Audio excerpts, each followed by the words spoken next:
Today, we're going to talk about personal finance, but not in the way you're used to. We're not talking about willpower or discipline. We're going to treat it like an engineering problem. We're going to look at an approach to building wealth that flips the entire standard model on its head. So let's open up the schematics and see how it works. So let's start with a single number that really sets the stage: 51%. That's right, more than half of all Americans are living paycheck to paycheck. It's a pretty staggering figure, and it makes you ask a really important question. How did we get here? And here's the big idea. The problem isn't that people don't earn enough money, and it's definitely not because they lack discipline. The real issue is structural. The financial system that most of us just fall into by default, well, it's simply built the wrong way around. Okay, so here's our blueprint for today. First, we're going to diagnose the design flaw in that default system. Then, we'll look at our own brain's built-in limitations that kind of doom that system from the start. After that, we'll lay out the reverse budget architecture. That's the engineering fix. We'll show you the proof that it works, and then we'll give you the first assembly steps to start building it for yourself. All right, let's dive into section 1, the default's design flaw. We need to get really specific about what we mean when we say the system is backwards.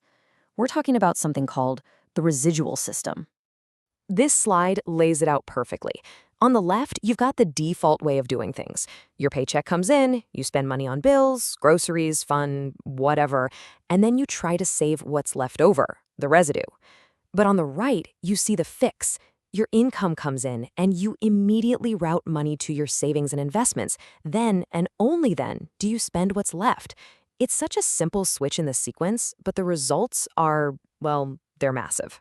And here's the proof of what that default system produces in the real world. Right now, the average American personal savings rate is just 4.5%. That is nearly half the historical average of 8.4%. The residual system, just by its very design, is built to squeeze your savings down to almost nothing. So what does that gap actually cost a real person?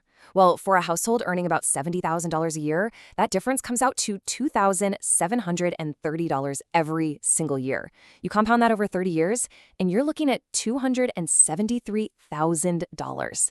This isn't some hypothetical. This is the real calculated cost of a structural leak in the default system. So this leads to a pretty obvious question, right? If the system is so clearly broken, why do we all keep using it? Well, it's not because we're weak or bad with money. It's because we're all working with the same design constraints of the human brain. Okay, there are 3 invisible forces we're all fighting against. First is present bias. Your brain is just hardwired to want the reward now, not 10 years from now. Second, hedonic adaptation. You know that feeling when you get a raise? It's amazing, for about a month. Then it just becomes your new normal. And third, decision fatigue. Willpower is like a muscle, or maybe a phone battery. It runs out. A good system should never, ever rely on it. And if you want stone-cold proof of hedonic adaptation, look no further than this.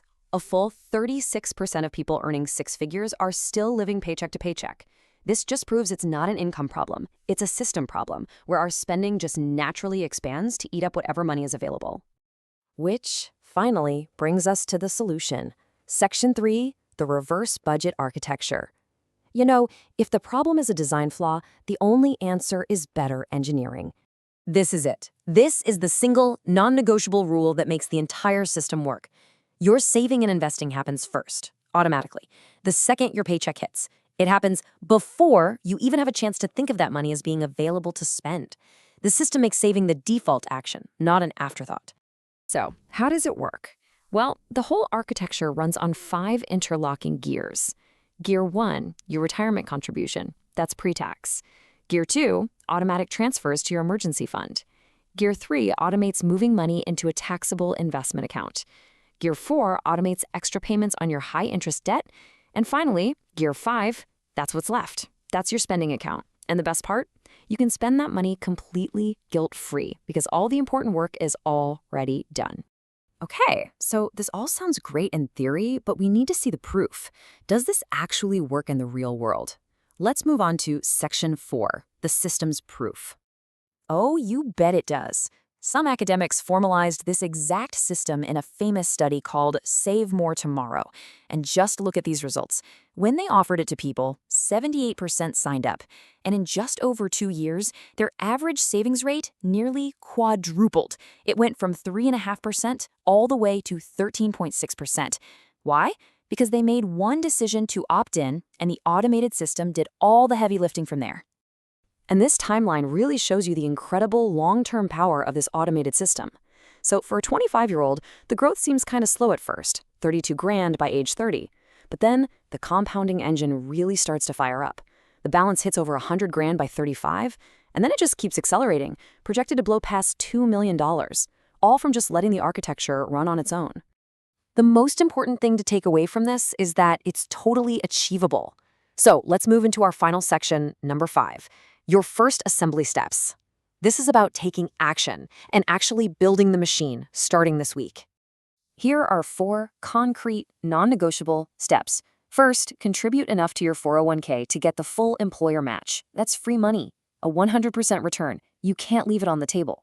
Second, open a high-yield savings account and set up an automatic transfer. Third, open a brokerage account and automated transfer, even if it's just $50 to start. And fourth, automate one extra payment to your highest interest debt. The key to all of this is getting the automations set up. And if you're wondering why these 4 little steps are so important, just look at this comparison.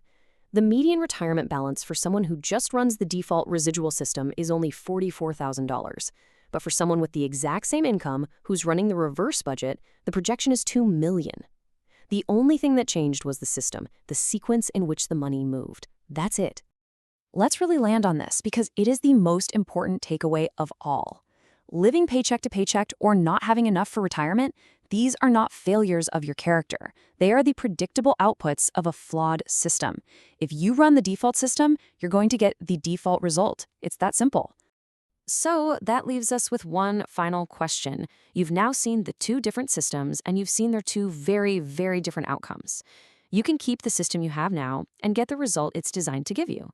Or you can change the sequence of the gears today. The choice is yours.